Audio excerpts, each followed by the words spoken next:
Hi guys, my name is Connor. I'm a 25-year-old graphic designer married to the absolute love of my life. We have been trying to conceive for about a year and a half, and roughly 3 years ago I was diagnosed with PCOS, which stands for polycystic ovarian syndrome. Now when I first got diagnosed, I immediately started doing tons of research, and I quickly found out that PCOS actually affects about 10% of women, and somehow I had never heard of it before. From my first appointment regarding PCOS to my official diagnosis, there was about 4 to 6 weeks. And during that time, I was doing tons of research and I was looking for other women's stories about getting diagnosed. I was looking for the kinds of testing that people went through, what to expect during that testing and during those appointments. I was looking for the kinds of questions I should be asking. I was trying to figure out the basis upon which you would even get a diagnosis, and there wasn't a lot of content available at the time.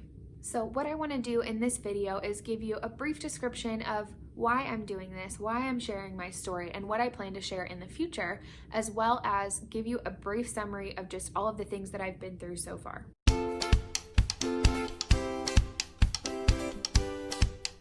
My cycles have always been anywhere from 34 days, which is considered normal, up to 5 months. I didn't know that irregular periods were something to be concerned about. I actually considered myself lucky because all of my friends complained about how awful their periods were, and I didn't get one very often. Along with the irregular periods came severe hormonal acne that lasted throughout my teenage years, even into adulthood. I actually still have hormonal acne, but I have found several things along the way that have really helped me, and I promise I'll dive into that in another video soon. But for the purposes of this video, let's get into my diagnosis. So when I was 21 years old, I finally decided to start a birth control pill to see if it would help with my acne. I ended up taking that birth control pill for about a year, and it really did help with my acne, but I started to gain weight very slowly and very steadily, and it felt like there was nothing that I could do to stop it. We're talking maybe 2 or 3 pounds a month, but that adds up pretty quickly over time. Within my first year on birth control, I had gained about 20 to 25 pounds. At that time, I was about to get married. I wasn't taking the pill very consistently, and so I decided to switch to the birth control patch. The birth control patch kind of looks like a little square band-aid that you stick on your skin and you leave it on for a week at a time, so you don't have to remember to take a pill every day. That was attractive to me, but the patch actually ended up being one of the worst things I've ever done. I know people who use the birth control patch and it worked great for them and they didn't have very many side effects, and that's awesome. If it works for you, go for it. The birth control patch was actually horrible for me. I had every single possible side effect or symptom that you could have. I felt incredibly moody, mentally unstable. My sex drive was the lowest it had ever been, and I had just gotten married. And so finally, after about 3 months, I decided to take the birth control patch off. This brings us to the beginning of 2017. After I stopped wearing the patch, I went to see my OBGYN to get approved for an IUD because we weren't quite ready to have kids yet, and I thought that might be the best route for me. So my OBGYN talked me through the options for the IUD. We selected one we thought would be the best fit. I got approved, and she said, "Great, call me when your period starts so we can put the IUD in." But my period didn't start for 5 months. In the meantime, while I was waiting for my period to start, I saw my primary care provider about the weight that I had been gaining because I was concerned there was an issue with my thyroid. During that appointment where I was asking about getting my thyroid checked, my primary care doctor started asking me questions about my period. I had no idea why she was asking until she finally told me that she thought I might have polycystic ovarian syndrome. Now, again, at the time, I had no idea what that was, but she started testing right away and she sent me to an endocrinologist.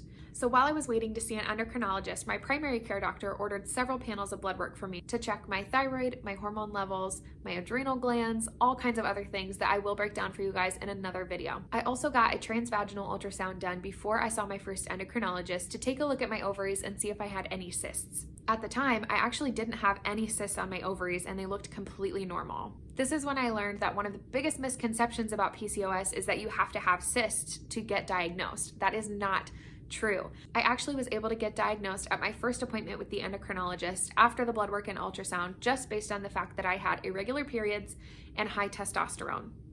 Now, my first endocrinologist really didn't take a lot of time to explain to me what was happening in my body, what options I had for improving my PCOS or my symptoms. She did try to put me on metformin initially, and I had some weird reactions to it, so they just told me to stop taking it. No one really tried to help me understand a better way to take it, why I was experiencing the symptoms that I was, or if they would ever go away. So since trying metformin didn't really work out and I was still going several months without having a period, she ended up putting me back on a different kind of birth control pill so that I would continue to have regular periods and it would help suppress some of my symptoms.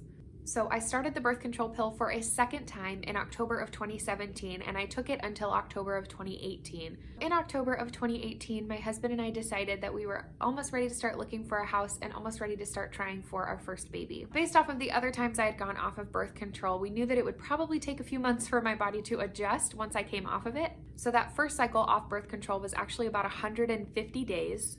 And then my next cycle was only about 55 days. And then in April of 2019, which was a little over a year ago, I finally had a normal length natural cycle. This was the first time I'd ever taken ovulation tests, and I did get a positive test around day 20. And then my next period started after a total of about 34 days, which is considered a normal cycle length. We did officially try that cycle, but I wasn't really expecting to ovulate, and I had no idea when it was going to happen. We couldn't really plan things as well as we wanted to. But when my next period started naturally after only a 34-day cycle and a positive ovulation test, we were still really excited about the prospect of being able to try consistently. Unfortunately, things after that didn't quite turn out the way that I had hoped, and I actually have not had another natural period since April of 2019. It is now June of 2020, so it has officially been over a year since I have had a natural period without the help of any medication. Whew, okay. So last year in 2019, I did see a new endocrinologist after my first one had retired, but I happened to see her during the 1 month that I had a normal natural cycle. So all the blood work that she had me do that month actually came back completely normal, and she told me I don't need to come back anymore. But of course, since then, I haven't had a single natural cycle, let alone a regular one. So in November of 2019, about 7 months ago, we decided that since we had to induce another period, we might as well start trying something like Clomid. Now, when I went to talk to my OBGYN about this, she actually suggested Femara, which I'm sure if you're watching this video, you may be familiar with. Femara, which is also called letrozole, is very similar to Clomid in that it is a medication that induces ovulation. However, it's been proven to be more successful for women with PCOS. So in December of 2019, we started Femara. We went through a couple of unsuccessful cycles since there tends to be a little bit of trial and error involved at first. In January of this year, 2020, we found the right dosage. I had one big, beautiful, mature follicle, and I did ovulate. We did a few rounds of Femara where I did ovulate, but I didn't get pregnant. And then our treatments were canceled due to the coronavirus. In May of 2020, we were finally able to resume our Femara treatment. However, my body was not responding as well to the Femara anymore, and I did not ovulate. So once we discovered that I did not ovulate, my OBGYN went ahead and referred us to a fertility specialist. We ended up seeing someone different than who she referred us to, but it was because he came so highly recommended from everyone we've talked to and every review I've read so far, and we feel really lucky to be in the care of him and his entire team. So it is now June of 2020. We just had our first appointment with the fertility specialist last week, and we are really excited to get started on this next cycle, to record more of what we're going through, and to share it all with you guys along the way. If you've made it this far, thank you so much for watching. As always, if you have any questions about what we've been through so far, or you just want more details about something specific, please feel free to ask in the comments below. I'm also really excited to hear from you guys and get to know you better. So if you feel comfortable introducing yourself in the comments, I would love for you to drop by and tell me a little bit about yourself and what you've been through so far. I am really excited to start developing more videos for you guys with specific content about things we've been through and things that we've learned along the way. Don't forget to like and please subscribe so that I can continue creating content for you guys. Thank you so much for tuning in. I will see you guys so soon.